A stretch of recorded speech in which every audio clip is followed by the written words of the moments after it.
SlapTail Squad, assemble.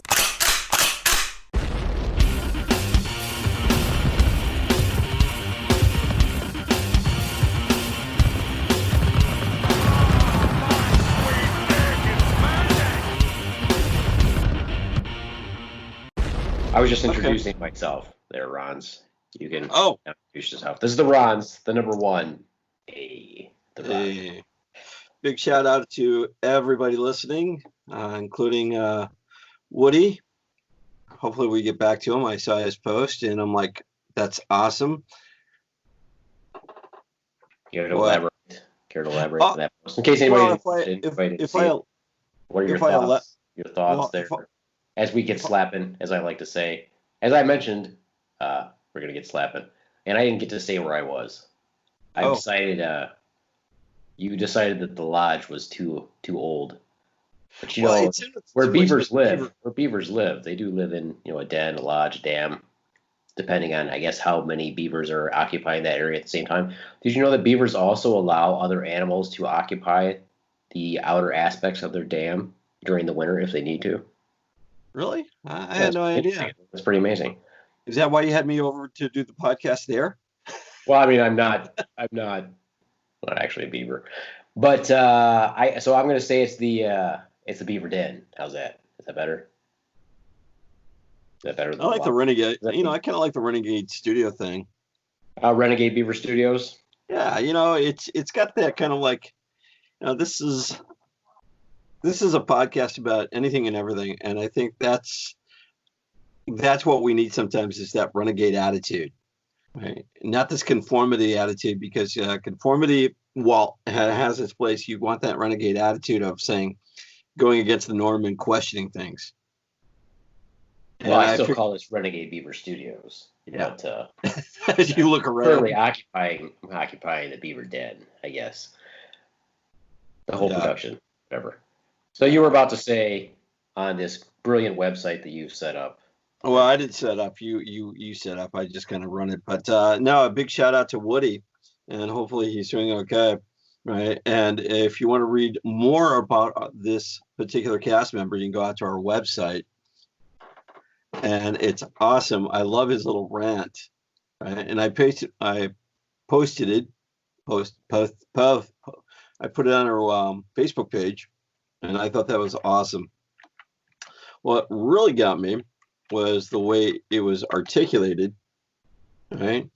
And I love the way he did it. However, and, what's the website? Oh, the website is. He's kind of looking. Yeah, the website is. I was working on it this morning. Up until I had to go take a nap, I was getting bleary-eyed because I'm like trying to come up with something. It's slaptailnation.com. That's right, people. You are members of the SlapTail Nation. Thanks for being members. I would like to have a SlapTail army. That'd be pretty badass. I don't know that we would have a SlapTail Air Force, but we definitely would have a SlapTail army. Oh, well, thank you for that one.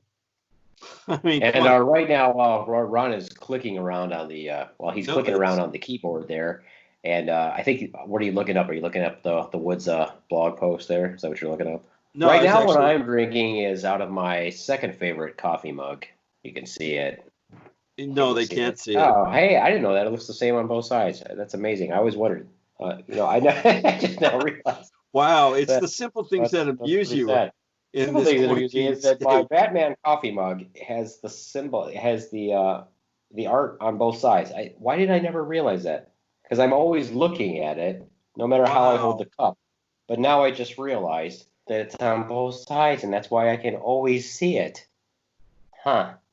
I think I know what we're getting you for Christmas, a shiny rock.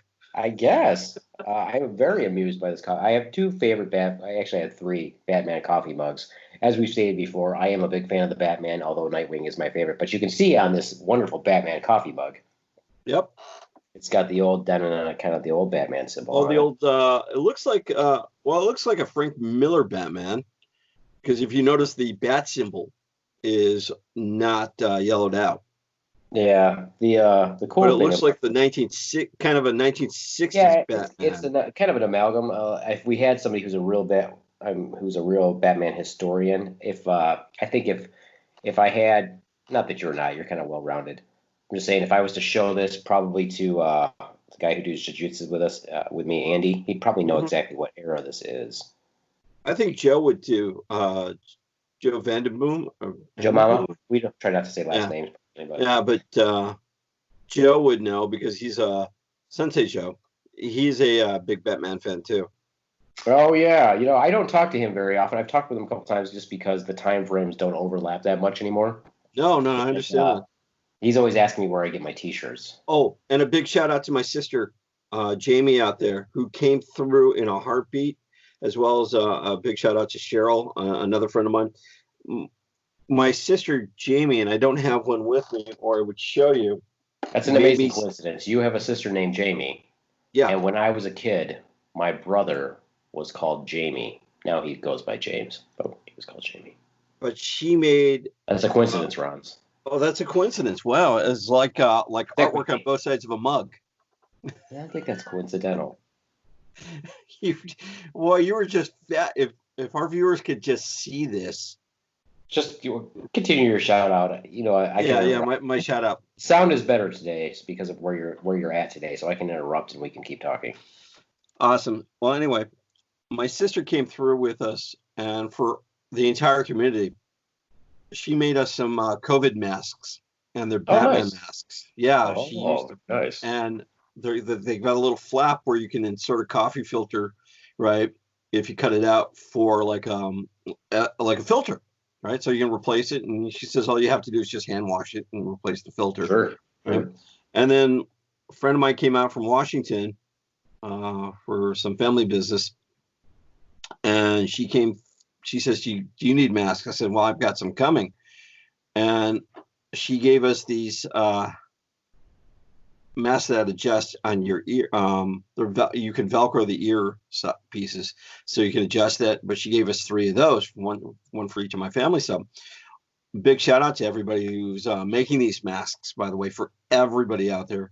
My sister Jamie has donated a lot of her time and material to the local hospitals, right, in this COVID thing. And despite what I've been reading about the naysayers about that, which really pisses me off, they're saying it's a government conformity thing. Don't be a dick. Don't be a dick. Yeah. Don't be a dick. Well, the thing is, wearing these masks, right? Yeah. You know what? You may think that, but until you're fucking sick, shut the hell up. Right? Or worse, somebody else is sick. Yeah, and I've had. Yeah, my brother had it, right? And he was quarantined for 14 days, and like we mentioned that, and he's all free and clear. I was talking to one of my neighbors just walking by, and I said, "Hey, how you doing?" And it's like, you look depressed. And they said, "Oh, that's interesting." Okay, continue. What's interesting? No, go ahead. What's interesting? Hey, is that what you actually said? You were walking by your neighbor, and you said, "Hey, you look depressed." Well, I said, "How's it going?" She goes, "Not good." And I'm like, "Why are you so depressed?" Right? I'm just kind of condensing the story. That makes more sense. Okay. And it's hard for me to concentrate because I'm looking at Paul Stanley over your left shoulder. Oh, well, yeah, that's one of Carrie's many kiss things. Yeah. But I said, "What's wrong?" She says, "We came in contact with someone with COVID, and we have to be tested." All right. What's that for? I don't get it. You're shrugging your shoulders like whatever. Who hasn't come in contact with somebody with COVID-19? Well, the thing is, it's like my life. But when in the medical field, you've got a high chance of doing that. But when you work in the food industry and that's your life, very high chance there too. People need food, so they're going to go get food. But what does that indicate? That means someone didn't take the precautions, or they might have. Right. And I know you're going to weigh in on the pros and cons of you might have it, and even though you tested negative for it. It's sort of like being pregnant. You might be testing negative for it, but you still can be pregnant. Actually, you have a more likelihood of testing negative for the coronavirus and actually having it than testing negative for pregnancy and not, and actually being pregnant, but having a negative test. Pregnancy tests are pretty damn good. we do the urine test, but we also have the blood test, which is pretty much 100%. So Well, if you're still suspicious after the very good urine test, then we can do a blood test. But I'm I very understand. positive that I will never test positive for pregnancy. So You might I could not test defeat the positive for test. pregnancy, but you could test positively for an elevated level of human chorionic gonadotropin if you had a tumor that secreted human chorionic gonadotropin. So boom, back at you there, Ronz. Wow. I have no recourse for those large damn words you said. I can make up words too and make them sound important. Okay. It's like, wow. Well, yeah, I totally appreciate what your sister's been out there doing. I really do. Yeah. And that comes out for a lot of people too. There's a lot of folks out there that have been really helping out the medical industry or the firefighters, the cops, everybody, and they deserve a lot of our praise. I don't know how they agree. I also agree. One of the ladies I work with, she does our referrals at the office. Very nice lady. She's part of a group there locally, and they've just been cranking masks out by the hundreds. And they actually have someone that's working with them that is laser cutting the fabric, so it makes it that much faster to make the masks. And they're just making it. She gave me. Her and I were talking about it because she was making it, and I said, what's funny is I made some masks this week, and it took me like all day. And so I showed her pictures of the masks, and she's like, "Oh, here, let me show you our masks." And I said, "Oh yeah, those are pretty cool. These are the ones that you just put the hair ties in, and they can flip them over your ear, and you kind of look like a ninja in the front. And they're like that conforming." Yeah. That looks great. So she actually went home and cut me out the pattern out of some flexible plastic and gave that to me. So I've been able to make those also. So yes, people, the Beaveman does know how to use a sewing machine. So I've made those for my family. I do not know how to use a sewing machine. Luckily, one of my sisters do. And I think that's a useful skill. I really do. I'm sitting here right now with the Ronz. Hey. My number one, the SlapTail Squad. And I'm drinking coffee. And this is time for us to talk about coffee. Oh, you actually have an actual bag. I like that. I actually have the bag. This was sent to me by Carrie, who I can see that. A distributor or a business owner of the Scars and Stripes coffee. And so what you can do is, if you like coffee and you want to support veterans, then you can go to her Facebook page, Carrie Beaver's Carrie's Brew, or you can go online. You can go right to what I like to do is I like to use a computer, Ronz.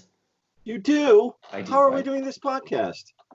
I like to use a computer. I don't necessarily like to do everything on my phone. I like to use the computer. It's pretty sweet. But if you go to what we call the internet, wow, and you type in ss.coffee/beavers, that will take you right to her Scars and Stripes coffee page. Pretty cool, huh? Yeah, I think it is.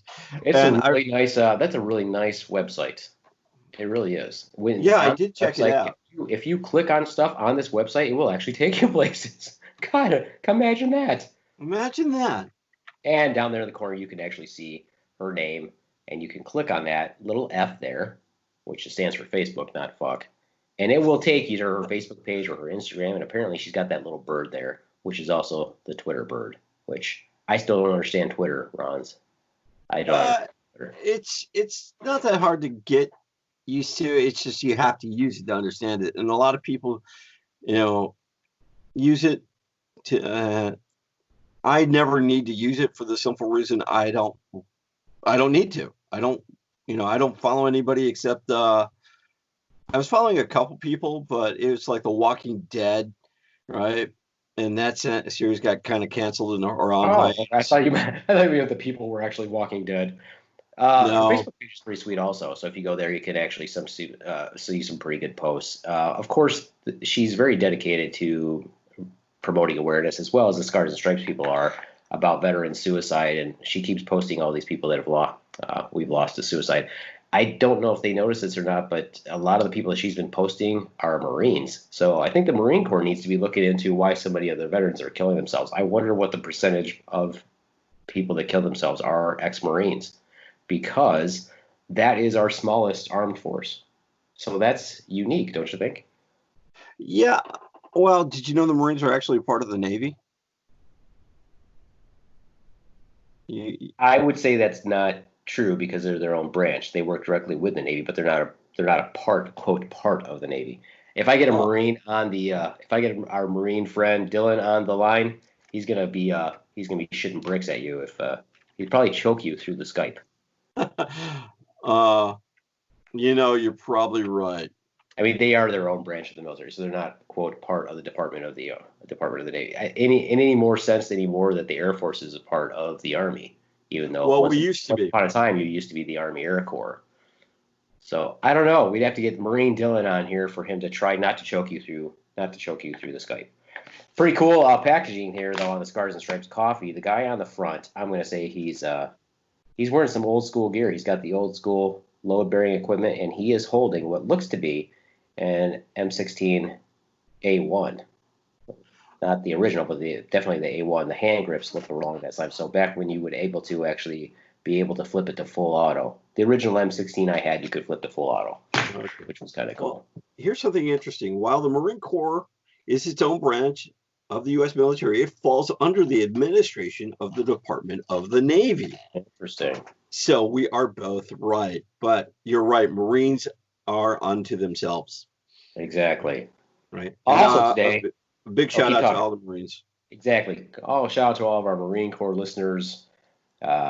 Even though us Army guys, and not all of us, fuck with the Marines fuck back, which is a fun little tete-a-tete, if you will. Well, I think I've said this before, is when you look at all the military branches, right, we're allowed to screw with each other, right? We can make jokes like that. However, when someone on the outside who's never had any military experience comes in and starts to screw with us, then that's when it gets really personal. Yeah, if you were not in the military and you talk shit about the Marines in front of me, I'm going to say something. Yeah, or the Air Force. Now, if you're an Army person that was in with me and we were both like paratroopers in the infantry and you talk shit about the Marines, I'm going to make fun of the Marines with you because that's what we do. So big support of Carrie's Scars and Stripes coffee. Go on our website, get some coffee, empower some veterans. There you go. If you do that and you mention the show, if you go on Facebook and say, hey, I heard about you on the SlapTail Squad, the Beaveman, the Ronz, hey, we're talking about it. She's probably not going to give you a discount, but hey, at least you mentioned it, right? Exactly. Were you able to put a link on our website for her? I looked at that and I realized I put the link on my Facebook page. Well, that was nice of you. That was nice of you. Yeah. So if let me load up mine, and I will, by the end of the day, I will make sure I have it on our Facebook page. And I'm drinking the coffee right now. And the one I'm drinking is called, I guess, Downrange. So pretty good. I actually took some. This is funny too. Is my son went to Georgia and got some of his stuff and came back, and he brought like stuff that he had in his pantry with him. And one of the things he brought back was Nesquik. Wow. I haven't heard of that brand in a long time. But the Nesquik is funny because he got the Latin chocolate flavor. And there's so the Latin chocolate flavor? Yeah, apparently. And the little Nesquik bunny on the front has got like his hat on backwards and wearing like a jersey. And my son's like, how racist is it? He's like, is this kind of racist? I'm like, I don't know. Sort of like a Kevin Smith Latino bunny? Right. No, nothing screams America like having a Latino bunny dressed like Kevin Smith, right? No, man. Well, I think that Smith didn't make up that look. Is the at least is the jersey a hockey jersey? I think it's a baseball jersey. I don't know. It's not that detailed. But hey, so I took a scoop of Nesquik and I put it in Carrie's Scars and Stripes coffee, and by gosh, I've made a pretty decent mocha. Wow. Yeah. So Latin Nesquik or Latin flavored Nesquik, pretty fucking good. So what does Latin Nesquik taste like? I mean, how many Latins do they ground up to make it taste really good? Let me ask you this question. Have you ever had Coke from Mexico? Coca-Cola, not cocaine, obviously. No. We're not encouraging drug use. I mean, I'm okay with marijuana. I'm not sure if I have or haven't. I really can't tell you. I don't think I have. So for different countries, they use different flavors. Yeah. I was over in England and Europe for a while, but that was a long time ago. I couldn't tell you the difference. So, have you been to Las Vegas? No.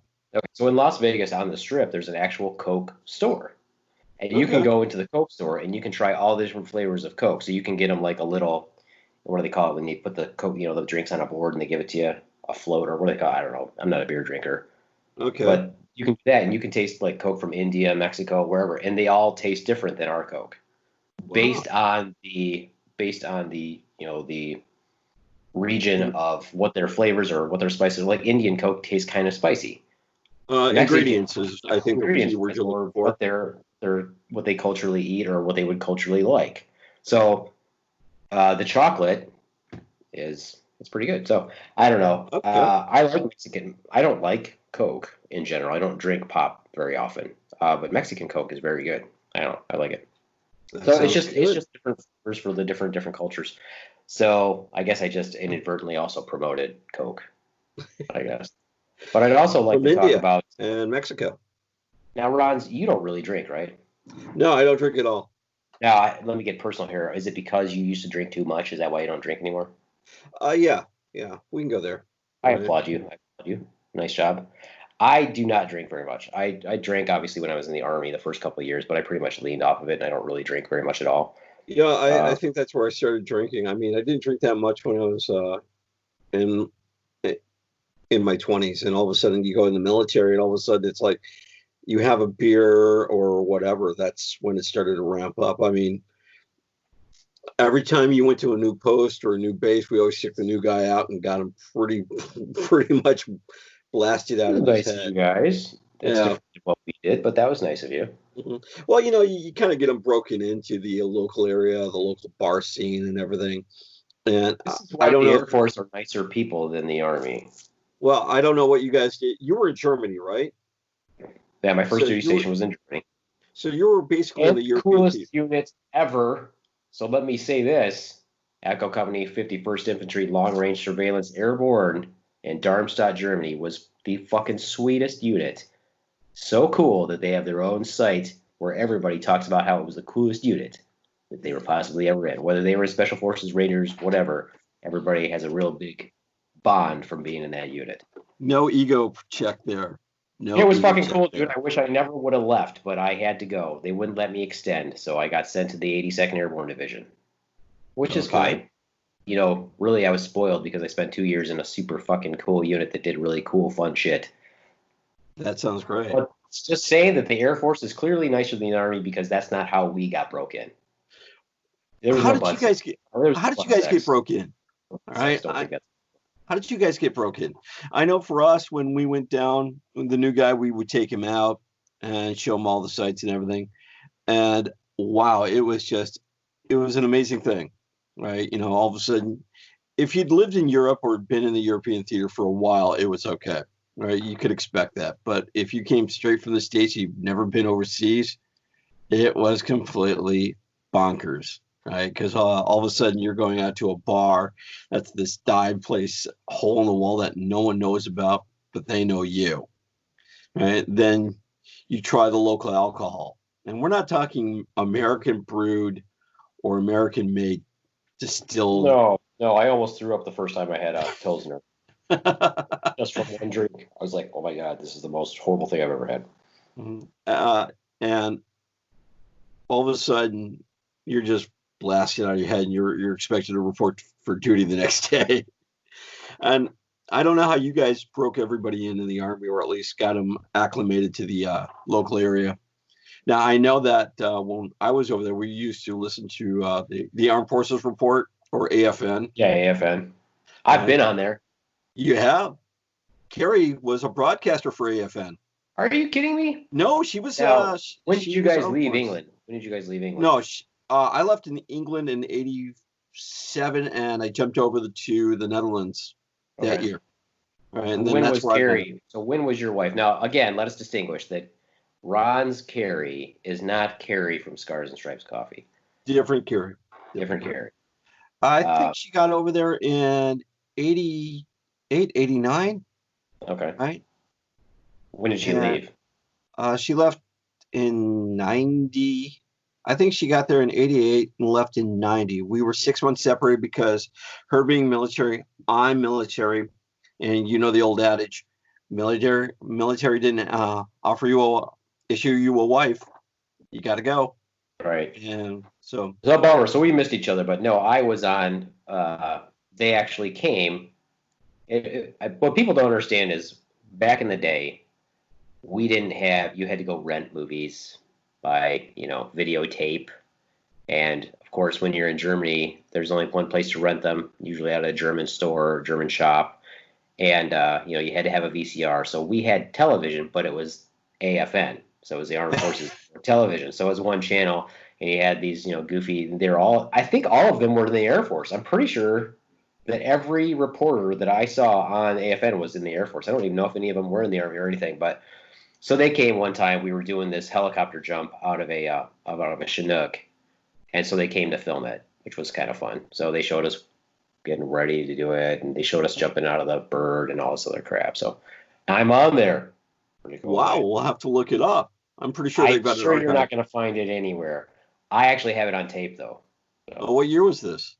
It had to have been 92. Oh, no. Carrie was over here in the States about that time. Yeah, it had to have been 1992 or 93. I'm pretty sure it was 92. Yeah. So, wow. I was a young, handsome, brown. Young, handsome, and brown. Long-range surveillance radio telephone operator. That was my gig. That was what I did. Carried the giant radio. Okay, so did you ever participate in any shenanigans in K-Town? Yeah, I'm sure. You know what that is? That Kaiserslautern. So when you know that name, K-Town, which is what the Americans call it, but the Army knows it by a different name. Yeah. Have you ever been to Grafenwehr? That place is a shithole. Oh my god, yeah, that's where if you were like in mechanized infantry, you got sent to Grafenwehr or whatever it was called all the time, but we didn't have to go. I think I only went for range week. But that brings me back to alcohol. As Ronz was saying, that the Air Force treats their people real well. My first experience when we got to our unit, being young and scared, 18 years old, excited at the same time, we were forced, me and my roommate, who we did basic and airborne school together, we were forced to go to a toga party. And of course, you're not allowed to wear underwear. And we were forced to go to a toga party. And at this toga party were all the people that we were going to be in units with, in our platoon or company or whatever. And they're all drawing cherries on us and making us do stuff. And of course, I didn't drink then. And why do they draw cherries on you? That's what they call you when you're new. They call you a cherry. Oh, see, you're leaving that part out because they want to know why they would be trying cherries. Yeah, that's what they call you cherry when you're new. And then and of course, you were a cherry forever until you get so many jumps out of and you've been you've been in the unit for a while. You're a cherry forever until you've been there for a while, and of course, until you've done so many airborne jumps also. So they have all these goofy rules. But yeah, the first experience I had was that they were all drunk. A lot of people were bigger than me. There was a lot of steroid shooters in our unit when I first got there. So a lot of them were really big, and they were breaking shit, breaking stuff, fighting, breaking glasses. I can remember them making us stand in the hallway around big bottles, and they would do liquor bottle bowling. And so you'd stand there, and they would roll bottles down the hallway and break them all over the place, and then they'd have you do push-ups and that crap, and all kinds of fun stuff. Wow. Scary, and they ever love and fuck out of you. No shit. Yeah. So that's is that a little bit different than the Air Force? Yeah. I would say so. I mean, we really wanted our brothers and sisters to be alive, not dead the next day.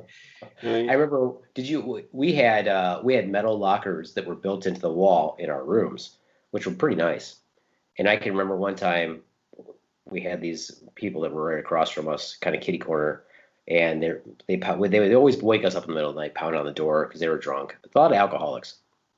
And they'd pound on the door. And I remember one time this guy, I can't think his name was Moore, and he looked like, the dwarves from Lord of the Rings, how they're stocky and like short, kind of like the Belgiques, kind of like the entire Belgique army back then. And he was redheaded too. and he came in and we were talking, and he was asking me how good I was at headbutting. And I'm like, I don't. Oh God. Not really sure how good I am at headbutting per se. It's not a skill that I've developed over time whatsoever. And he's like, okay, all right, all right. He's like, go ahead and I want you to headbutt this metal locker door. And I was like, well, I don't really. And of course, you know, he was like an E4. I was like an E2. For people that are listening to this, don't know what that is. An E4 is a specialist. That's their pay grade is E4, so he's a specialist E4. That means he outranks me. I was an E2 private. And so he's like, go ahead and headbutt that metal door there, private. Let's see what kind of damage you can do. I'm like, okay. So I headbutt the door, put this tiny, almost imperceptible dent in it. And he's like, that's okay. He full on, like from 2 feet away, throws his whole body forward, slams his head into the locker so hard I thought he was going to knock himself out, like stumbled backwards, and he put a pretty sizable dent in this extremely strong metal door. And he's like, that's how you do it right there. And of course, that dent, that concern is still there. I'm sure that dent is still in the door if the lockers are still there. And Wow. he was so short, of course, it was like, 8 inches below mine. But yes, all great experiences that you get to learn as a brand new private. There were nights that I would go to bed, me and my roommates, that I would go to bed scared that they were going to wake us up in the middle of the night and just fuck with us hard. Now, none of it was, let me just say this also, though, that none of it was malicious, if that makes any sense. Malicious, yeah. None of It does. But you kind of get a hard time if you don't drink. They give you a hard time, and I didn't drink for quite a while. Because my whole life I didn't drink, and I'm 18 years old in Germany. And, I think at the time, drinking coffee out of my and now you're drinking coffee, but at the time when I was growing up, it was 18 and they switched it over to 21. And you couldn't drink unless you went over to Canada. Right. Now I'll explain what that means in a second. That's what my wife, the Swan, used to do. Her friends used to drive into Canada to drink. Yeah. Okay. There you go. So what you could do and she was when you from got Detroit. Oh yeah.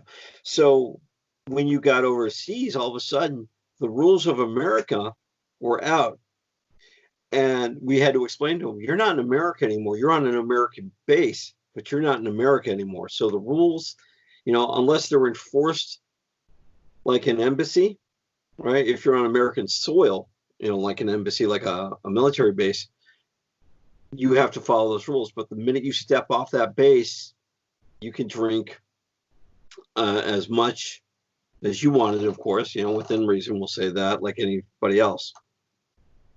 Now, when I came back to the States, right, the rules of being 21 were enforced. However, there was this one base, Loring Air Force Base, is that you could drink beer and wine, I think, if you were 19 on base. And the reason they made that rule is because a lot of the soldiers, airmen, would go over to Canada and get shit-faced and drunk, right?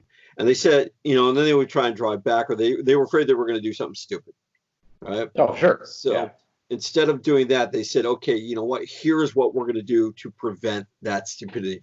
And being so close to a border, that would, of course, cause an international incident.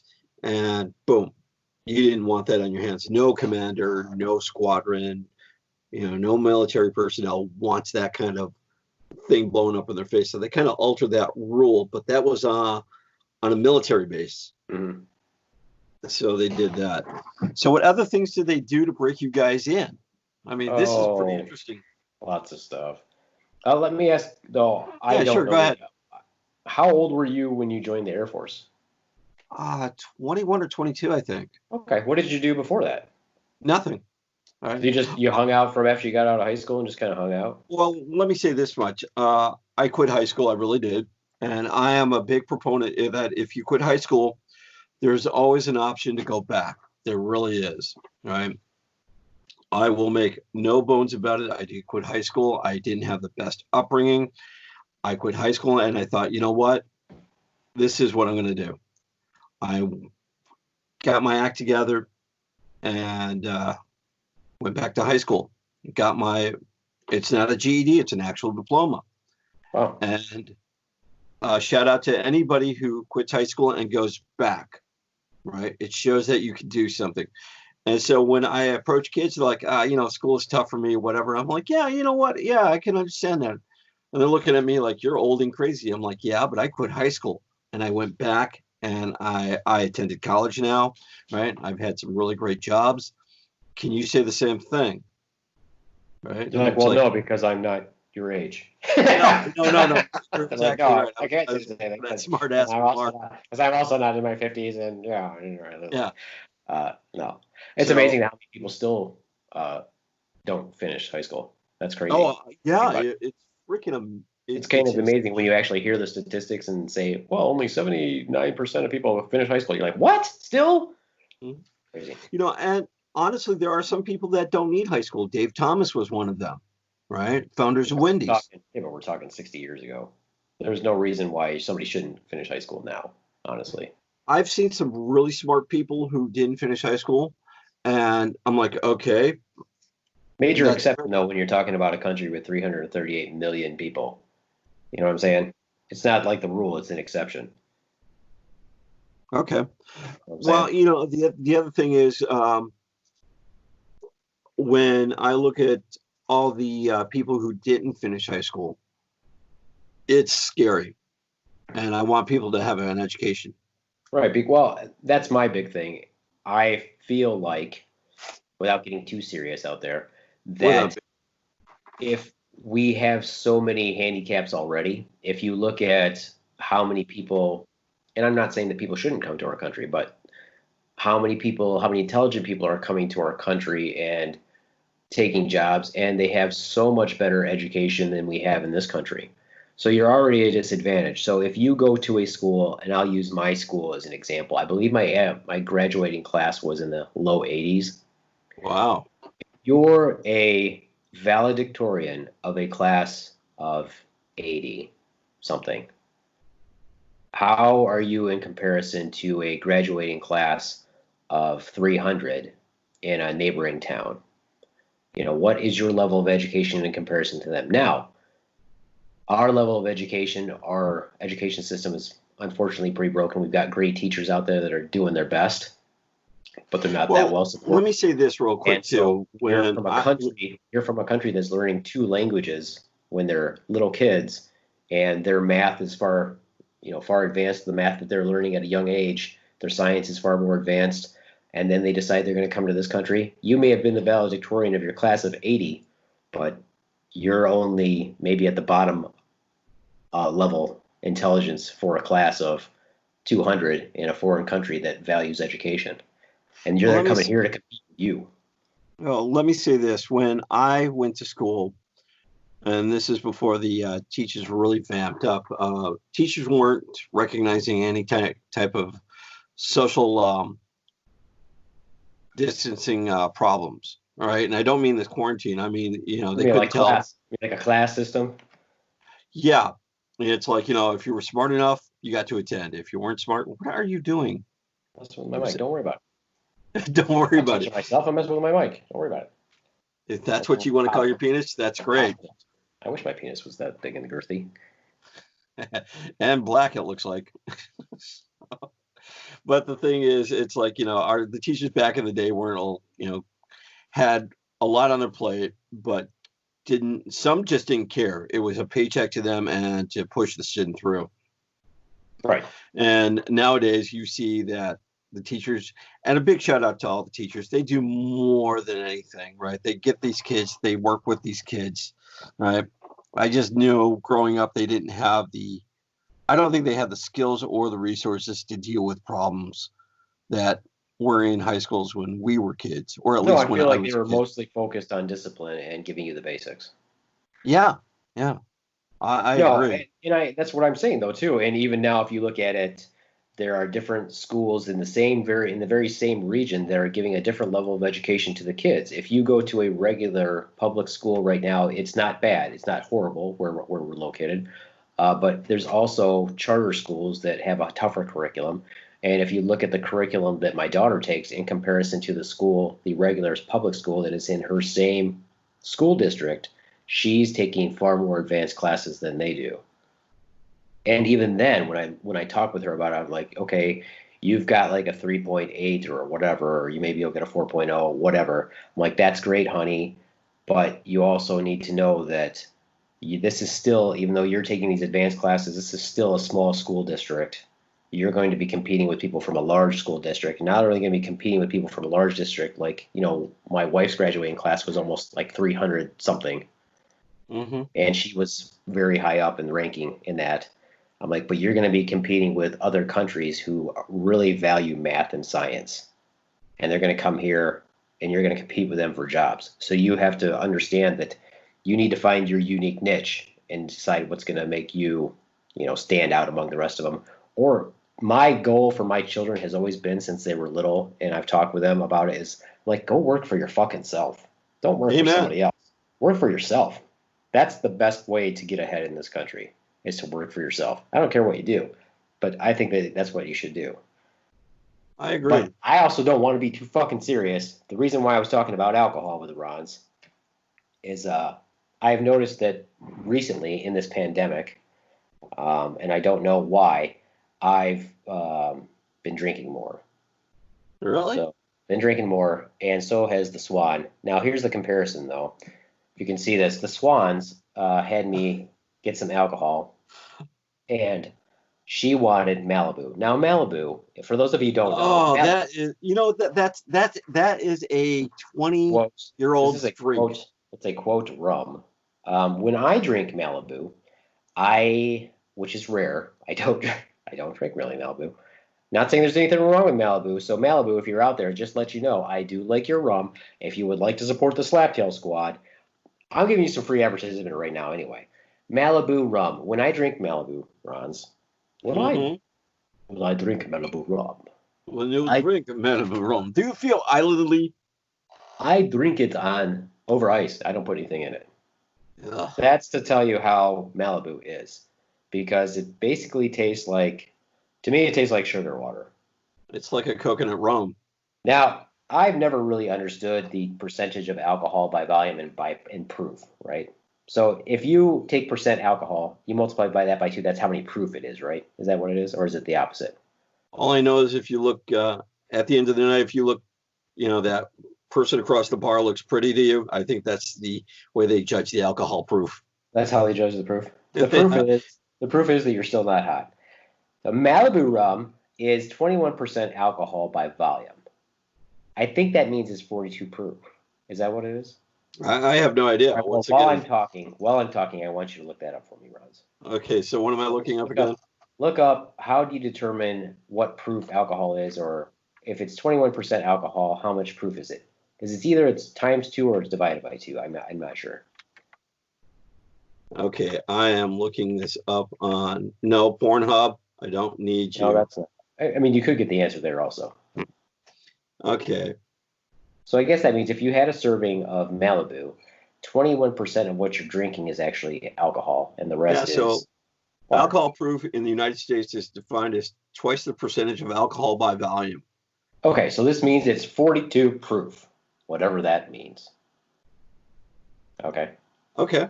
The Swan has drank this entire bottle in a very short period of time. Okay. Does that mean you look a lot more attractive like you did when you first started dating her? No, I mean, I can make I could do a whole other podcast of what's wrong with our sex life, but I'm not going to do that. And that's the need for alcohol. So when I went to the store, my drink is rum. That's my drink. I drink rum. That's what I like to drink. Beer, I don't like. Malt beverages, I don't like. They actually all give me headaches. The only thing that doesn't give me headaches is regular liquor. So whiskey, rum, that sort of thing. But I prefer 2 things. I I like vodka too, but I really prefer rum. That's my favorite. So here's what I've been drinking. This is spiced rum. This is Captain Morgan. This is actually black spiced rum. They didn't have the regular Captain Morgan, but this is the black spiced rum. And I actually now like it more than regular Captain Morgan. Now I know there's some purists out there who are like, oh, I only drink this rum that costs $800, blah, blah, blah. And I really do like rum that comes directly from Puerto Rico. I've had some really good rums. I knew this guy that I was in the Army with. He was Puerto Rican, and he got rum from Puerto Rico. I don't know if he got it from his family or if he brought it back or how he got it, but he had some really good rum. This rum itself is also very good, and I really enjoy it. But you can see that I have not drank all of it. But I'm darn. We in the haven't had Netherlands for one of my, I think it was for my 24th or 25th. No, it would have been in my, I know it was in my 20s. I had some dark rum called Stro. And this is how dark it was. You could put a flame behind it, right? Because it was a, they served in a shot glass, or you could put it behind the bottle, and you could not see the flame, right? Oh, yeah. That's how dark it was. Goodness. Yeah. And that was, I used to drink a drink called a B-52. I love how these drinks are named after things, right? Depending on where that, and that was just wild. And the nastiest stuff I've ever tasted was this wine from Germany. That just gave me a hangover. It was just really nasty. And we had a brownout That's when in England. That's when there's shit everywhere. We had during a brownout, a friend of mine, we're all sitting in the hallways, came out and says, "Hey, I've got some aguardiente," and I'm like, I think that's what she called it, and it was translation burning water or burnt water. And forgive me if I pronounced it wrong or got it wrong. And I said, "Oh, okay," and it was homemade moonshine, and she popped the cork and the smell permeated the hallway, and I had a shot of it, and I'm like, it tasted like burnt water, if that's a taste. I mean, it just had this nasty taste to it, but it was wow. Yeah, we had this lieutenant in when I was in the 82nd and when I was in the first of the 505, so for any 505 listeners out there, and he was from Louisiana. And somehow or other, we were in Panama, and it's amazing what you can get through the mail. Somehow or other, his family sent him a jar of moonshine. Wow. And so, of course, that's all we had to do in Panama was play in the jungle, do our jobs in the jungle, hang out at the beach when we weren't working, and drink. That's what we did for 4 months in Panama. So there's your American tax dollars. Right. And so, hey, we still did our job, and we were awesome at it. And so one night we were all drinking, and he was coming around, and he had that, and he's like, "Hey, my family sent me this. Here, guys, try it." And we're like, "What is it?" And he's like, "It's moonshine." And we're like, "Doesn't that make you go blind? Can't you use that to fuel your car?" And he's like, "Yeah." And so we're like, "All right." So we all tried it. It was literally like drinking fire. That's what it was like. I was like, okay, well, I can't understand how anybody could drink that on a regular basis, but it was tough. But back to the Captain Morgan. Here I am advertising for Captain Morgan. Black spiced rum, pretty cool. And if you look, of course, it's got Captain Morgan with his leg up on the barrel, but when you look through the bottle at the back, it's actually Captain Morgan looking like he stole a coin and he's on Pirates of the Caribbean. It's him as a skeleton. It's pretty fucking badass. I like that. Yeah, pretty sweet. So there you go. Been drinking too much. I think that I'm a little bit stressed out. A little bit stressed out from the patients. Oh, I don't blame you. The reason I gave up drinking is because, once again, I was overweight and I was going for a black belt, and I couldn't function if I was going to be training and drinking. And I'm like, and I think that that goes hand in hand, right? If you're going to be exercising rigorously and you're coming home and having a drink every night or every other night, like I was, and I was drinking the cheap stuff too. It was like, even, I would go and see 2020, the Mad Dog. Oh, Mad Dog. Got that Mad Dog in you. No, it was 5-star, right? If your alcohol has a price tag of $10 or below, it's pretty bad. It all works. Yeah, and I usually have a bottle of something in the house for medicinal purposes only. And every winter someone gets sick or, you can't get out. So I keep a bottle of this crap in the fridge. So if you need, if you got to, get something in you, there you go. So it was 5 stars. So you're like the what was it, the old Bugs Bunny cartoons when they were like freezing cold, and all of a sudden Saint Bernard would run up and he'd have the little barrel around his neck and he'd take it off and they'd think that he was going to give it to the freezing person, but then he made himself a martini. He'd get up, make the martini, he'd drink it, then he'd run away. That's You think exactly. you think that that's what the alcohol does, and you're like, God, this will warm you up. You know that That's actually exactly right. Yeah. It actually lowers your blood pressure. It actually lowers your temperature drinking alcohol. It doesn't actually raise it. It just makes you feel good. It just makes you. No, I mean, I still tell people when they're sick before this whole thing, adults, I always ask them, I'm like, what do you drink? And a lot of them are like, oh, yeah. I'm like, okay, so go home, get your whiskey, your honey, your lemon, put it in the microwave, warm it up, drink that. That will help you sleep, and it will make you, it'll feel better. Medicinal purposes, right? Mm-hmm. That's what I would use it for. And why is that? Because honey is a cough suppressant. Honey's a cough suppressant. Oh, I didn't know that. It's a cough suppressant. It's a natural cough suppressant. And the whiskey, of course, helps you sleep. And the honey and the lemon are good for your throat. And it's giving you vitamin C also from the lemon. So, now, I thought honey was a stripper at one of the clubs, but I stand corrected. If we get one of our friends on, I'm hoping to do that, who's his profession is, he does work with bees. And I want him to talk about the new threat from the freaking giant Asian hornets or the murder hornets. I want him to come on and talk about that. But he actually had a picture of an old prescription that was written by a doctor that said whiskey, honey, lemon. It was actually on a prescription. So wow. Pretty cool. I thought you were going to say if we can get a stripper on. I'm like, I'm all for that conversation. Well, we can get, I'm sure we can get one of those. But it might not be one that you want to see. It would be fun to get him on also because he was in the Navy. So it would be fun also. I'm also looking forward to getting this attorney on, so we need to start writing out some ridiculous questions about the law for this attorney. Like, if you're pulled over by a state trooper and he's not wearing his hat, can he legally give you a ticket or some shit like that? Well, I thought about some of the questions. I thought about some of the questions, and I think that's going to be great, right? One of the things I want to do is, since we're making this podcast about ex-military and military, shout out to the Armed Forces Day, and all our brothers and sisters out there. I know it's a bit late on that. Well, and we're in this particular podcast is going to be. I mean, we're recording it on a Monday. We release it on a Sunday, so we're going to be 2 weeks behind once we talk about Armed Forces Day, which was on the 16th. Mm-hmm. Yeah. The thing that got me is we could shout out to our military every freaking time, which is fine with us because they're doing the job. I will say this though, to our listeners who were not in the military, on Armed Forces Day, please don't contact your veterans and say, thank you for your service. Veterans Day is our day. Armed Forces Day and every day should be the focused on our people in the military. Because you know what? Armed Forces Day, let me tell you what happens on Armed Forces Day in the Army. Please tell me. I've been wondering what happens on Armed Forces Day. Armed Forces Day is on a Saturday. Generally speaking, you're already off on a Saturday.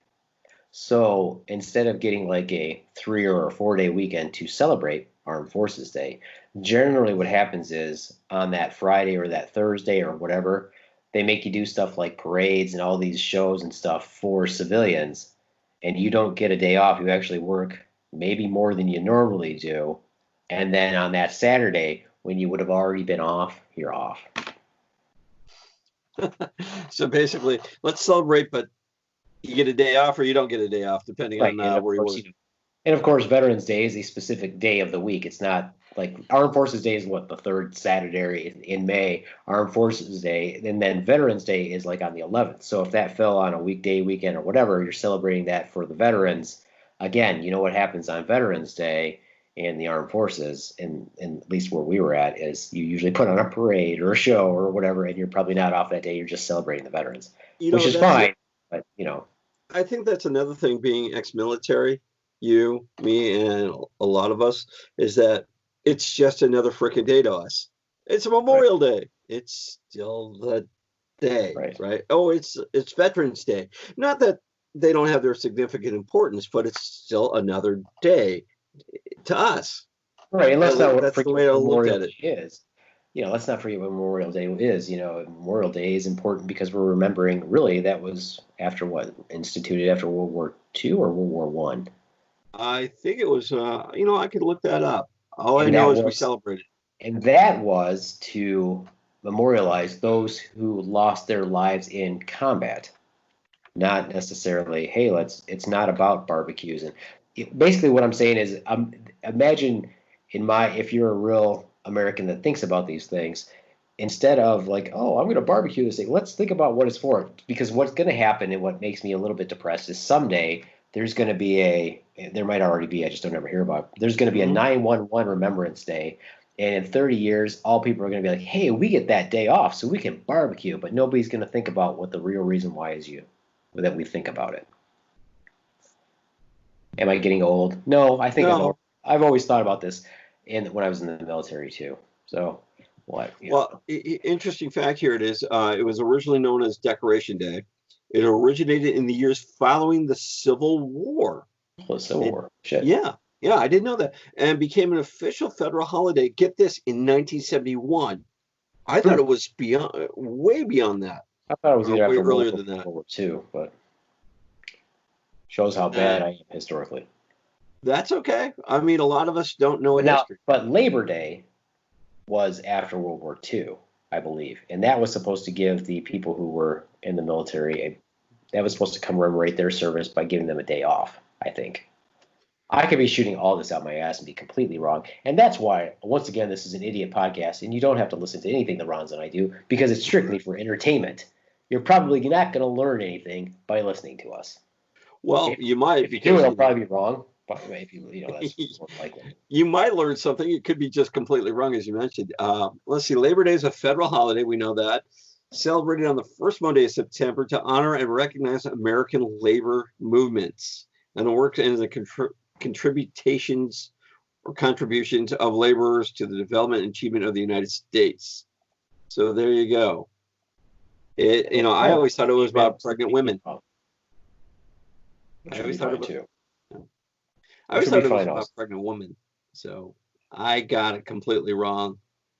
Completely wrong. I really did. Wrong. I guess my whole point was I didn't have a point. My whole point was Armed Forces Day. So by the time you listen to this, it's going to be 2 weeks after Armed Forces Day. But again, I thank all of our military every single day. Thank you for what you do. I hope you're staying safe. I always worry about you now during the pandemic because you live in close quarters with each other.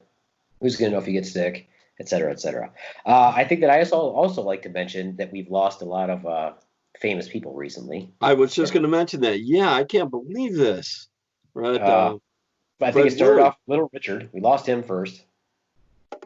But thankfully, Little Richard was pretty old. But you cannot say enough about how wonderful his contributions were to the world of rock and roll and music in general, because he was awesome. He was really flamboyant too. Did you know he was studying to be I want to say he was studying to be a preacher, right? I feel like everybody did that. I mean, how many? Well, he came from a religious family, right? And what was really awesome is he was headlighting with a lot of white artists back in the day, and that sounds rather racist, but back then it was, because here he is, this great guy, great musician, and he could only play certain areas. So I mean, it was just one of those things. So so we lost him, which sucks ass, of course. But you know what? He was pretty old, so I'm sure he had a great life. It's sad that what age do you consider yourself at all time in your head? What age is it that you normally are in your head? Oh, I don't know. That varies. In my head, I'm generally about 25. I would say, yeah, in my 20s or 30s sometimes, depending on how it goes. And Little Richard, but realistically, I'm not 25. I'm 47 years old. Little Richard was much older than I was. So what? Little Richard was probably in his 80s when he died, I'm guessing. Yeah, 87 actually. 87, Jesus. Yeah. So Little Richard had a great life. Oh yeah. And then we also lost So next we lost what? Jerry Stiller, which Ben Stiller's dad, who was also really old, who had a long and established comedy career. He Pretty did. fucking funny. Very fucking funny. And so we recently lost him. And then, wrap it up, another comedian comes right after him, and we lose Fred Willard, Mm-hmm. who would have been super fucking old because, let's I think face he it. was 89. Yeah, so that was crazy. But again, they all had great lives. So I don't feel bad. I'm like, hey, we lost them, but that happens.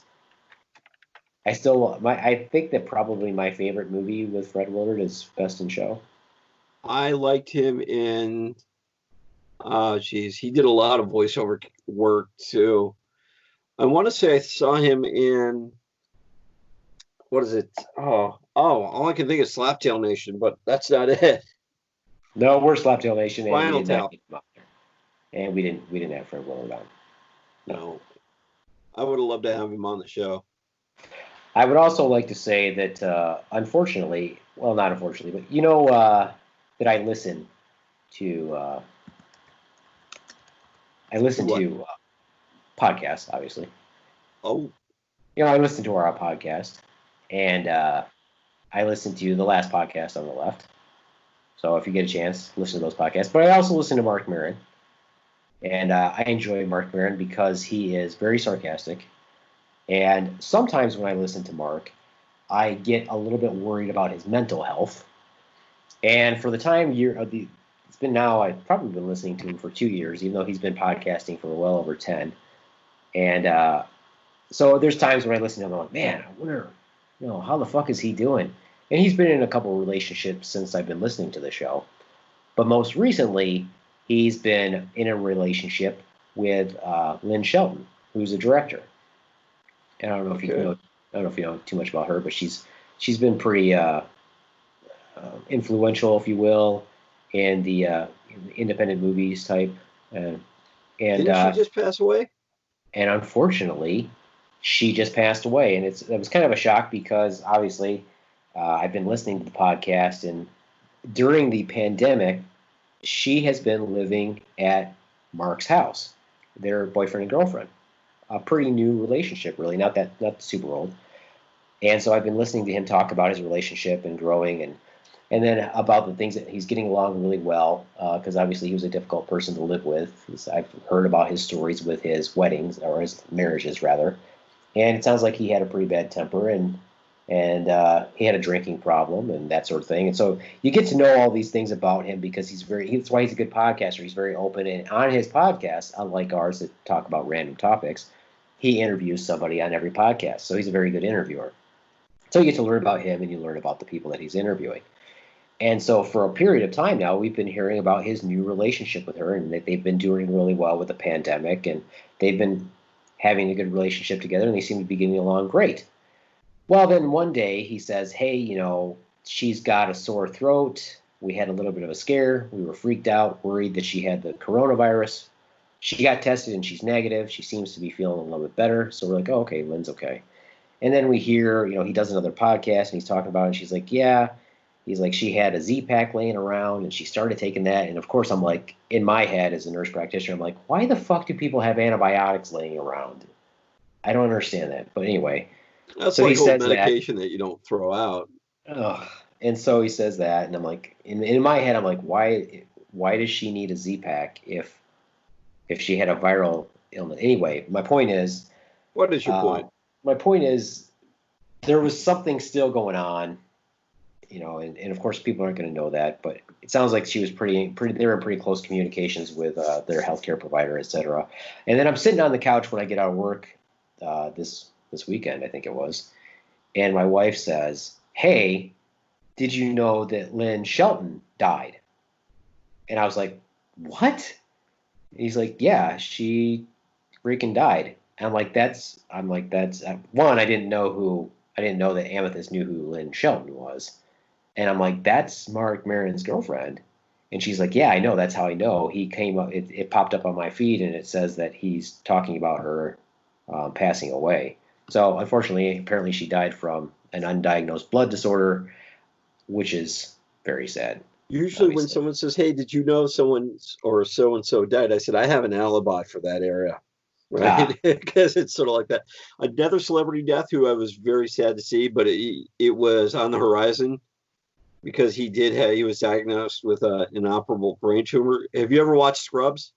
Oh yeah, of course. The guy, yeah, Have I Sam ever Lloyd. watched Scrubs? Of course. Sam Lloyd, the who played the lawyer, right? Oh yeah, he passed away. Oh yeah, Yeah, he was hilarious. he was Loved him. freaking hilarious. God, was he hilarious? And it's such a good singer. You know, one of my favorite episodes. One of my favorite episodes with him is when they were doing they wanted to do a lip sync competition.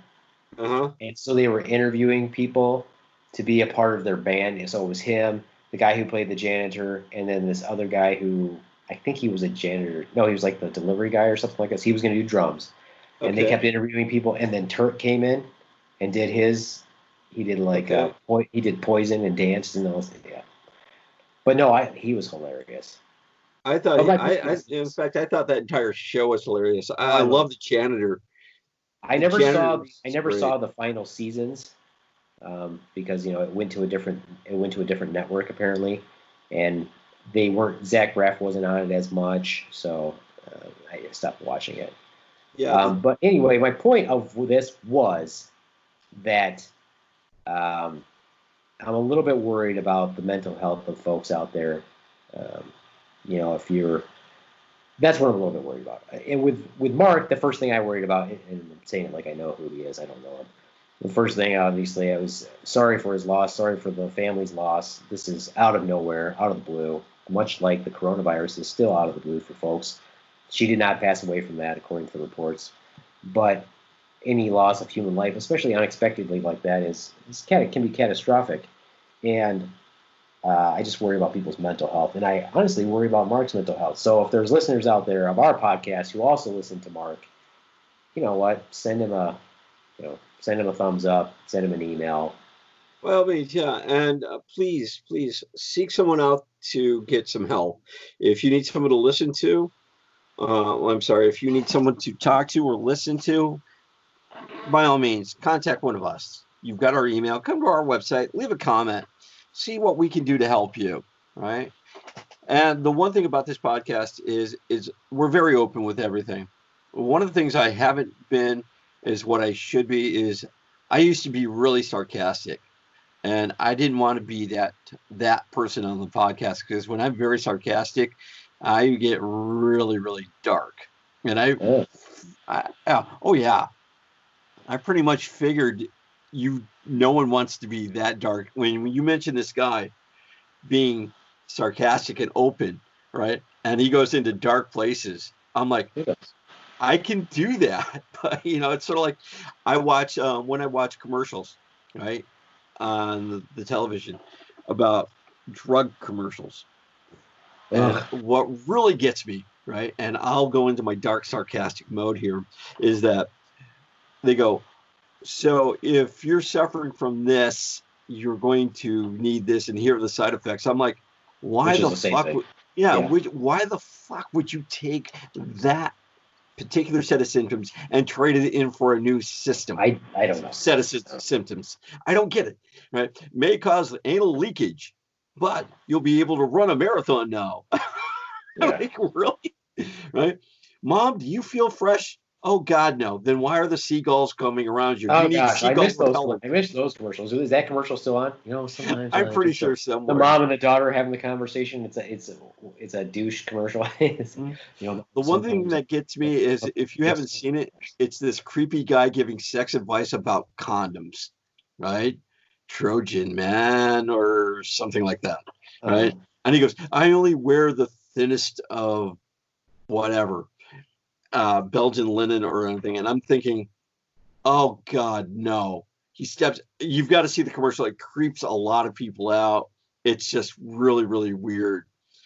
And it's about a young couple. We don't like to use condoms. I would just pat them on the back and like, there are other alternatives, and including pregnancy. Good luck with that. Goodbye. Leave it at that. I'm like, we don't know how she got pregnant. Oh, stupidity comes to mind, but I don't know if you don't know basic anatomy and, you don't want to use condoms or any type of birth control. Good luck. I don't know. I guess my whole point of this is Have fun, people. Do fun stuff. Try not to drink a bunch. If you feel depressed, talk to somebody. There's plenty of people out there. Don't feel like you're all isolated and cut off. You hear all this stuff about how even though we have all this technology, people feel disconnected from each other. Well, I can understand that too, but you also have to look at it this way and say, because of all this technology, you shouldn't be disconnected. Pick up the phone, say hi to somebody, et cetera, et cetera. And be honest with people when you talk with them. If you have that friend that you can't be honest with, then they're not really a friend, they're more of an acquaintance, and maybe you don't really want to talk to them in the first place. But sometimes a stranger's fine too. I hope it is my hope. Obviously, well, my hope is that the podcast makes us rich. I mean, I'm pretty honest about that because I don't really want to do my job anymore, quite honestly, especially not now. But by God, you could always contact the SlapTail Squad, and we're more than happy to. Oh, Shit, yeah. we'll have you on. I don't know if I Yeah. post it or publish it, but I'll definitely have you on. That'd be fun. It would. I mean, let's see if Sure, we we'll can make land fun a of it guest too. on. We'll Oh make yeah, fun. definitely. It's not like we're gonna have you on and just pat your back the whole time. That wouldn't be us. I can't make fun of the Ronz exclusively. Well, yeah, you can. And speaking of which, my daily or my weekly outing in public, we'll say, did you know that a certain dollar store sells nipple clips? I did not know that a certain stuff. I found this out because I went shopping for some plant stuff because I redid my yard, and I took my wife, my lovely wife, and I turned around. They were these small mini, like rubber edge clips for putting post-its or whatever have you. And I'm like, oh look, they sell nipple clips here. And the store employee started laughing because I said it out loud to see if I could catch anybody listening to me. And I turned around, I'm like, she knows what I'm talking about. And I'm like, and my dear sweet wife says, really? Really? Something like that? I'm like, they've got to know that we use them. Right? So, it's one of those things like, why would you say that out in public? And I try to be nice. I try to be that. And I'm thinking, before I think about it, once again, I'm limiting my sarcastic moments in public, trying to be a nicer person, a more well-rounded person. But sometimes it just slips out. It really does. I think that you would be fine if you say it in a certain way. If you actually said it like, this lady knows what I'm talking about, and she's laughing, then everybody's gonna laugh with you. But if you said it in a creepy way, like, yeah, you know what I'm talking about, that's a little bit different. I think that what you do doesn't inspire anger, but there's a way that you could do it, which is even more effective. Where instead of not making people angry, and maybe you make them feel a little bit uncomfortable, but they're like, oh, it's fine because it's maybe he's a mental patient. Well, I think there's a way that you can spin it where actually people think that you're fucking hilarious. I just watched a comedian, right, who posted something online about his set, and he was telling these jokes, and he said something about he made a political joke, but it was just a kind of a bridge to move on to the next part of the joke. And someone says, I want you to be funny. Stop being, be funny or be funny. And turned around because the joke they found offensive. And he stopped his set, says, you know what? I wasn't going to bring up politics. I wasn't going to do that. It was just a bridge, but fuck you. I'm going to make it all about you and politics. It's like, even if you don't want to think what funny is, these people do. And they're laughing their asses off at what I'm saying. It's not about you. It's about me. It's my show. We're going to talk about this now. I wasn't going to talk about it, but we are now. Right. he just blasted him. I'm like, and I figured, when you're doing this one-on-one out in public and you say something, you're going to offend somebody, but they're going to take it the wrong way. This guy definitely had the crowd. He was in a setting that it worked for him, right? It's sort of like if I mention nipple clips wherever I go, I just know I'm going to get banned from a store. I know I am.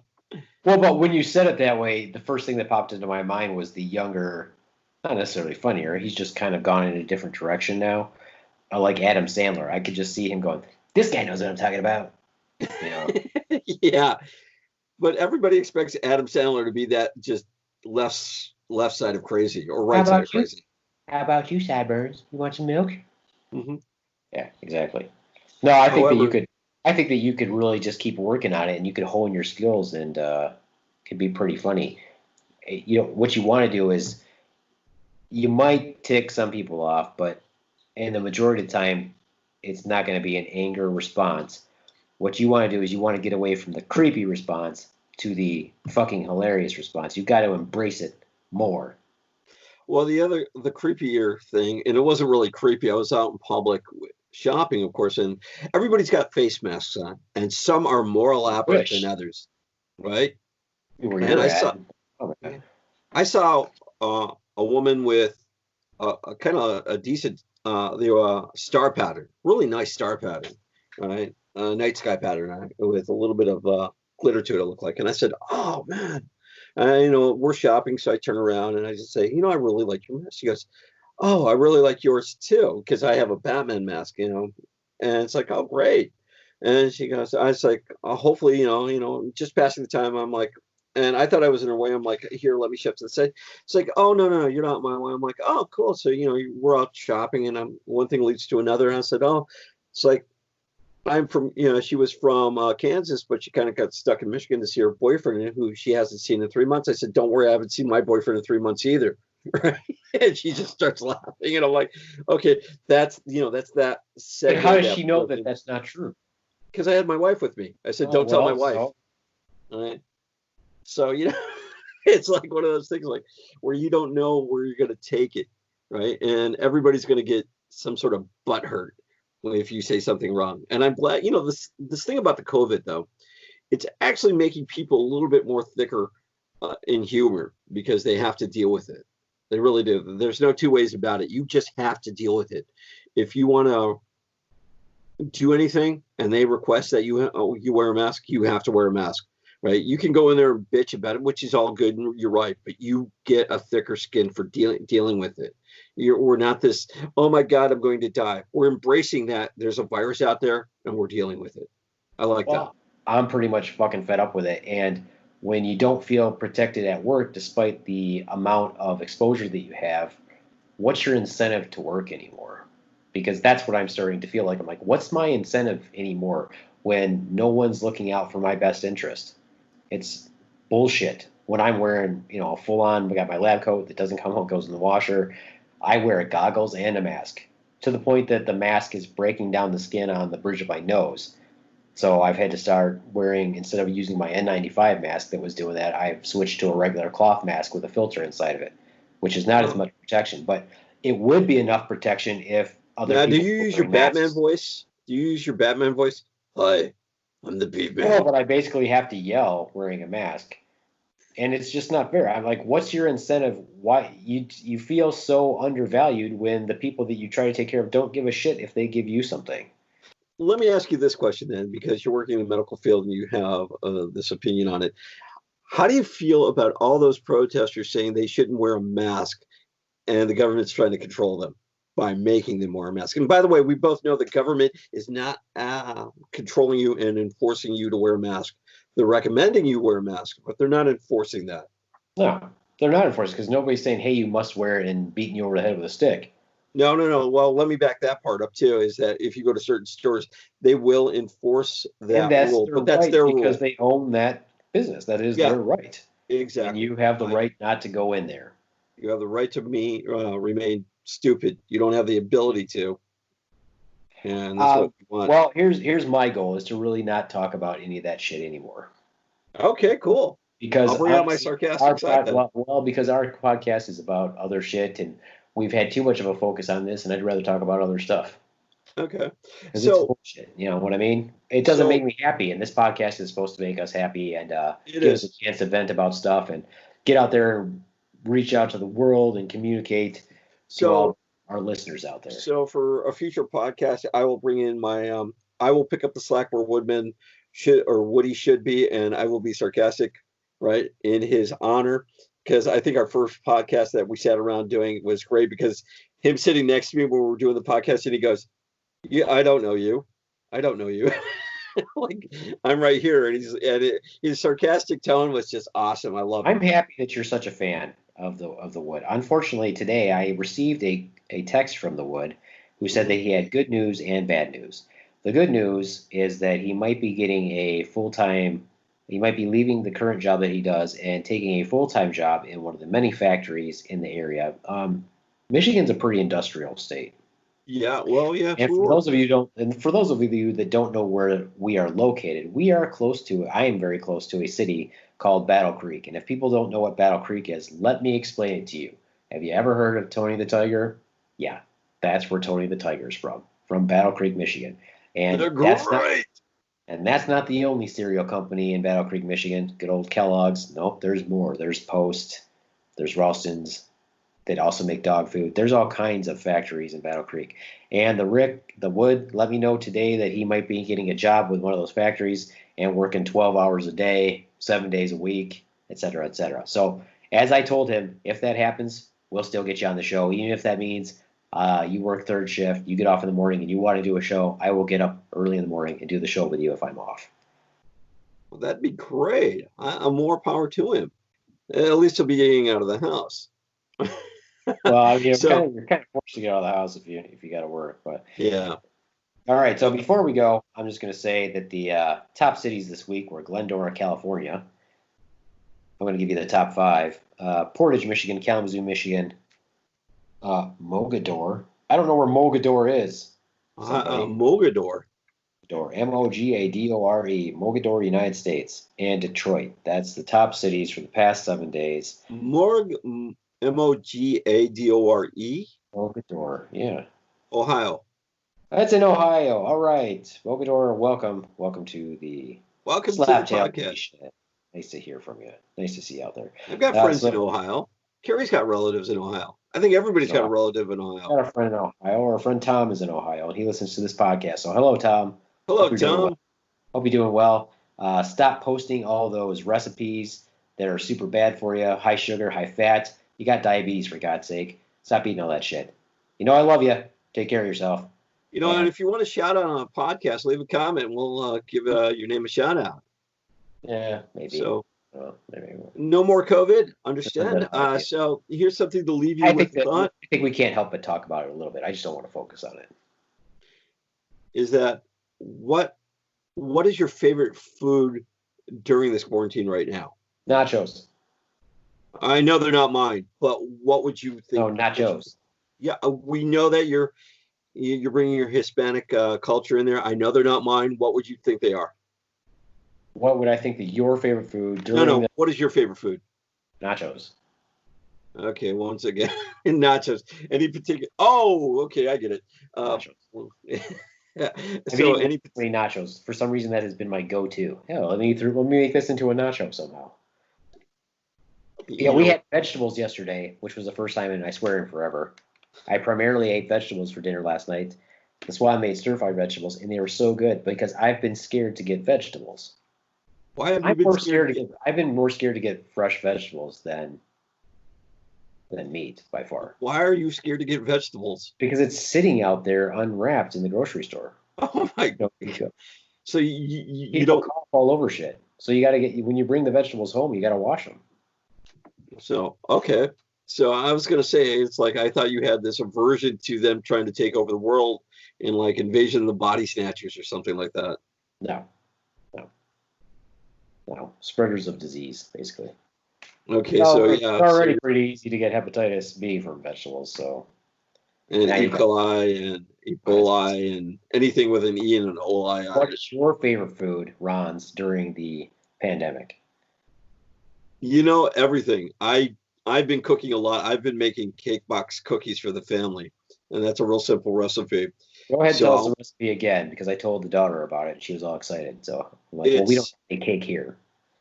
Well, if you've got a cake box, we don't. Any kind of cake, it's 2 eggs, a third or a quarter cup of corn oil or cooking oil, blended in, and then a cake box, and then you just scoop it out like a cookie, and that's it. Can't you like make it in a bowl instead of in the box? Now I know why my cookies have been tasting like cardboard. Oh, shoot, I've been doing it wrong. What would I do without you, John? So seems like you could just take it out of the box and make it in a mixing bowl. I don't know. So I thought, wow, I have been doing this all wrong. Yeah. So anyway, I made lemon cake box cookies with poppy seed, chocolate walnut with chocolate chips. I mean, overload. I've been doing a lot of cooking. And how much weight have you gained during the pandemic? Not that much, I don't think, but we'll find out when the dojo reopens and I can't do a push-up. Well, in the last few minutes before we sign off here, this is what I was thinking about yesterday that I mentioned to the Swan. I'm not sure that I will ever go back to the dojo. What? No, why? Well, is it because of me calling you out, not saying hi? I will keep my mouth shut. It's because our style is predicated on touching each other. And I'm not optimistic like everybody else. I believe this is going to be a hell of a lot worse this coming fall. We've planed out, but that's because everybody's been staying at home. Now that the states are starting to go back, I think we're going to see a resurgence. And I didn't want to really talk about it, but I think that I don't know if the testing is screwed up or not, but I've been getting a lot of negative tests back on people that I'm pretty damn sure have it. Okay. So you in the medical field, do you think we'll have an vaccine for it? The fastest we've ever had a vaccine was 4 years. Okay. So even if they develop a vaccine, which they say they have, and I got an email about it today saying that they've tested it in 8 people and they've developed antibodies safely. Even if we get the vaccine, are the anti-vaxxers going to get it? That's a good point. Do you think the spiced rum might be a cure for it? It hasn't yet. Have you caught it yet? I think you haven't. So I think we've got a good case right there. Well, the biggest thing that I'm hoping is that the antibody tests that they've made to look for the presence of antibodies, meaning you've had the infection and cleared it, I'm really hoping those tests get much better than they originally were. I mean, 60%, 60% specificity is not very good. Because I want the antibody test. I want to know if I've had it or not. I don't think you'll ever get it. I don't think you'll ever be sick, John. Just in the head. Just in the head. And to all the hypochondriacs out there, good luck. You're going to sneeze. You're going to get it. You know it. Or maybe not. Who knows? But I will bring in my sarcastic dark side. Good. And I will also say this. If you have friends that go to see their doctors, tell them this. Or if you go see the doctor, here's my advice to you. Going to see the doctor, not to be taken professionally, is not an opportunity to tell them about your theory that the whole thing is a hoax and that it's not that big of a deal. So if that is how you feel, it's a good time to keep that to yourself, because the last people on the planet that you need to tell that it's all fake and it's not real, and yeah, people are dying, but it's not that many people considering how many people we have in the United States. You need to keep that opinion to yourself and not tell it to the people who are taking care of you. So what they learn off of WebMD is not real? I mean, that doesn't qualify them to give an opinion? WebMD is not sitting there saying it's not real. I'm just saying this is not the time. These are not the people to tell your opinion to. Keep it to yourself. Does that make your job that much harder when they go to WebMD and they think they knew more than you do? It doesn't have anything to do with WebMD. People will do no research whatsoever and still think they know more than you do. I'm not kidding. I'm not kidding, listeners of SlapTail Nation out there. Do you know what it's like? I hope you don't know what it's like, but I'm sure I'm not the only person in the world. Do you know what it's like to realize the entire time that you've been doing this quote chosen profession of yours that you don't like it, but feel trapped and feel like you have to stay in it? I finally figured out a way that I think that I can get out of doing it, but it's going to require me going back to school for a couple of years. And what would that be? I don't want to say. I'm going to hold it. I'm going to hold it as a surprise. It'd be a surprise. All right. So do you have a stage name all set up for your adult entertainment? No, and nothing to do with it. But yeah, that's my plan. It's gonna take me a couple of years, but I'm gonna have to go back to school. I I'm like not. that. I'm only gonna have to take like a class a semester, so it's just the 2 year time frame is just because you have to have. It's just how the classes fall. So it's not like I'm going back and I'm gonna be killing myself. It won't be getting another degree or anything. It's just basically 4 classes that's going to be hopefully launch me into my new career. Okay. So I Of would like to. Of course, I'd rather podcast for a living. Also, but Yeah, and I think I'll announce a couple of new segments in there. One is we'll start with This Week in Stupidity.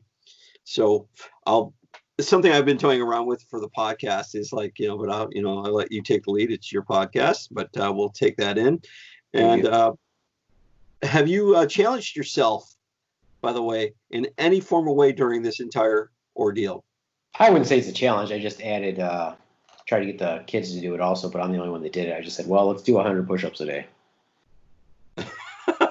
I wouldn't even do that. I mean, you'll be lucky to get me to do one. No, I've been doing it since the 5th of April. Wow. And what are you up to now? Just 100. So is that 100 per day or 100 broken down? Like, can I do 2 one day and 5 the next? No, it's 100 per day. So it doesn't matter. Even if you do 10 times or 5, 20 times or whatever, I've been doing 30 to 35 at a time. Wow, that's interesting. I'd like to be able to get up to just doing 50 at a time, and then 100 at a time, and then I can do more per day. But for some reason, my old self, the most I've been able to do without taking a break or, not going to my knees and stopping has been 40. Now, do you just do them flat hand, knuckles? No, I just do them flat. Okay. So you take the wimp way out. Okay, that's cool. There's no benefit to doing them on your knuckles. You should know that after years of karate. What benefit has that given you? I can punch a floor. I can. You ever see a floor attack me? Yeah. Yeah. Who gets the worst out of that? Yeah. The floor. I mean, I had a patient recently that punched a wall. I'm like, so, I mean, did the wall fall over? Did you get? I'm like, yeah, exactly. I think so. All right. Well, the Ronz is going to he's going to start doing the 100 push-ups a day on his knuckles. Right. On his knuckles for some reason. All right, and so on the next podcast will be in a week. Obviously, we don't know what it'll be about. But Ronz and I will figure that out. Maybe we'll get somebody else on.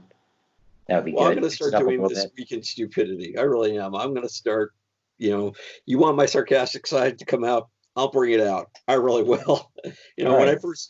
When we first started this, when you asked me, I'm like, okay, I got to play it cool. But now you're saying, I don't want you to play it cool. Wait, so you decided to play it cool? Have you been doing that the whole time? I haven't noticed. Yeah, I have. All right, well, once again, Scars and Stripes Coffee, check it out. Captain Morgan, spiced black rum. Like us on Facebook, like us on our website, right? And Malibu, for those of you that want to drink, say that you drink rum. Also good. Get help if you need help. Leave us a comment if you want to talk to one of us. And if you want to be a guest on the podcast, please contact us on those said mediums. All right. There's a link to the email on our Facebook page and a link on our website. If you click on it. High tech. Nice job, Ronz. Nice job. All right. Well, that's it for me. That's it from the SlapTail Squad. Thank you out there, members of the SlapTail Nation. Hopefully someday members of the SlapTail Army, of which I can be the ultimate ruler and take over the world. All that good stuff. And adios, much fuckos. Adios, muchachos.